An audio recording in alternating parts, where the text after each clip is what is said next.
Good day, my name is Karen Rose Puha. So today I will be discussing about the basic point to consider obtaining standards. Procured or collected standards. This procured means obtained by attorney. Number 1, amount of standard writing available. There is no fixed rules as to definite number or standards that may be considered adequate or sufficient. So, walay fixed number or rule na makonsider as adequate or sufficient. Experience shows that at least 7 standards usually constitute a sufficient amount, but effort should not be made merely to comply with his minimum requirement, but as much as possible, more should be procured. Number 2,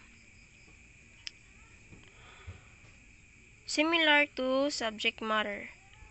As a rule, like things must be compared. So, for example, ang signature is dapat ma-compare jud sa signature. Signature ma-compared sa signature. A signature cannot be compared with an extended writing, neither a cursive writing with a or hand lettered or hand printed writing, or an extended of or conventional layhand writing with block writing. So therefore, a signature should be compared with signature. So motong gingon ganina nga ang signature is dapat ma-compare jud siya sa signature.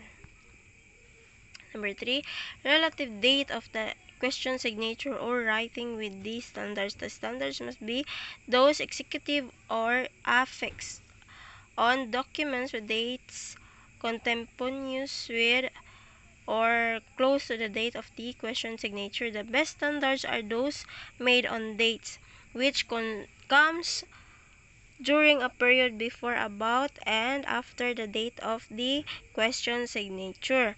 In some cases where these standards do not show radical changes or variation in a few years, writing made before or after the date of the question signature may prove appropriate as standards. So, all in all, it is all about the date of the question signature. Next is about the condition under which known writing or signature is prepared. So, a serious illness, intoxication, haste, or lack of care, or unnatural writing position as resting the paper on knee or magazine or back held with the other hand, or writing while riding on a moving vehicle may introduce variations in writing which may render such writing not appropriate of or unsuited standard for comparison with carefully written material. So, kung in uncomfortable way of writing is mag-cause og unsuited or inappropriate sa standards kung ikumpara sa normal way of writing. So, mo to siya. So, dapat kung maghatag og kaning sample sa penmanship or sa imong sulat is sa normal way nga kanang naay table nga makatarong ka og sulat. So dili nang uncomfortable kay maglisod og compare ang examiner ana. So next, kinds of instruments and papers used. So unsa tong mga gamit sa pagsulat. Example, ang pencil is fade siya in sa kadugayon. So unlike sa especially po di ay pag mabasa siya, so mawala ang evidence. So unlike sa ball pens is mag long last siya. So pencil, for example, not entirely show the characteristic of a fountain pen or ball pen. As a rule, some of the standards at least should be those which were written with the same instruments as in the question document. So, sa question document, dapat same ang gigamit sa pagsulat. So, sa request standards. the following steps and aim in minimizing, if not eliminating, disguise in the writing of the subject or person being required to furnish his handwriting specimen. So, number 1, question material must be dictated.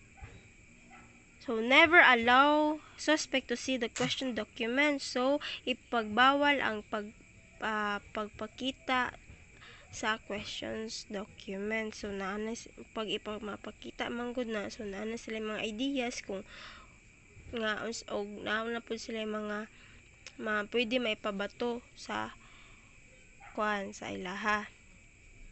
Number 2, dictated text must be carefully selected. It's not a good practice to dictate the content of the question document. So, therefore, a substitute text to be devised may be a composition or paragraph which contains all of the alphabetical letters and other writing characteristic, in which contains most of the words in the question document. So, it's not good na i-dictate ang sulod sa question documents as what I have said earlier nga pwede na nila magamit na ipanglaban sa imuha. So, number 3, adequate amount of writing must be included. Adequate means enough evidence na gamiton sa question documents is dapat appeal. So, tanan masigamay ra kaayo na appeal gihapon na siya, pwede na siya magamit sa korte, as well as kanang related gihapon sa imong kaso. And then number 4, some portion of dictation must be repeated at least 3 times. So, naay ubang part na kailangan i-dictate at least ikatulo balikon.